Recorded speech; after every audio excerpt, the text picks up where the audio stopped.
Bilang paggunita sa World Food Day ngayong araw, isang kakaibang protesta ang isinagawa sa Payatas, Quezon City. Mahigit 100 kabataan ang pinakain ng lugaw, hindi lang para sila ibusugin, kundi bilang pagkalampag din sa pamahalaan na tugunan ang problema ng kahirapan at gutom sa bansa. May ulat on the spot si Katrina po. Katrina? Pia, bilang pakikiisa sa pagdiriwang ng World Food Day, ginanap ang lugaw protest dito sa Payatas sa Quezon City. Alas 5 pa lamang ng madaling araw ay sinimulan ng magluto ng lugaw ng ilang mga nanay dito sa Payatas. Si Aling Lodevina Balatero, 4 ang anak.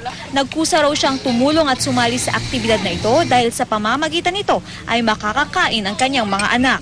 Aminado rin siyang nahihirapan sila sa pagkahanap ng kakainin sa araw-araw. Maraming nagugutom na kabataan, kasama na doon yung mga anak ko. Isa sa nagugutom na mga kabataan.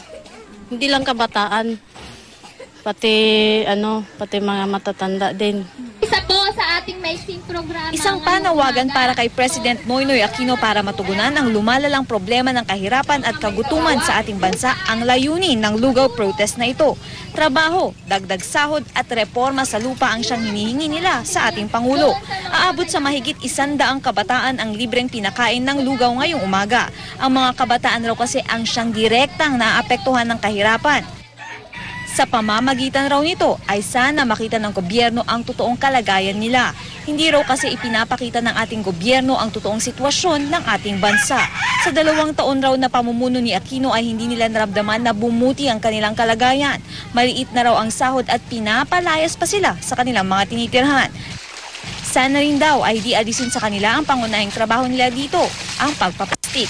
Ito na lamang raw kasi ang pinagkakakitaan nila para mabuhay ang kanilang pamilya.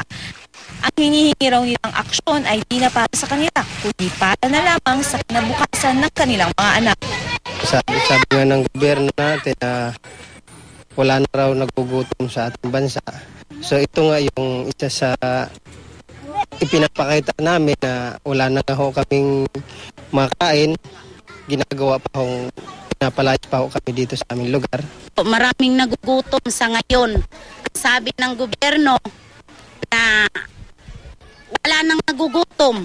Paano mawawala ng nagugutom dahil namatay na yung iba sa gutom? Dahil wala silang magandang ibinibigay na trabaho. Piyahad nga raw ng mga taga dito sa Payatas na sana raw ay dinggin ng Pangulo ang kanilang panawagan. Pia? Maraming salamat, Katrina Son.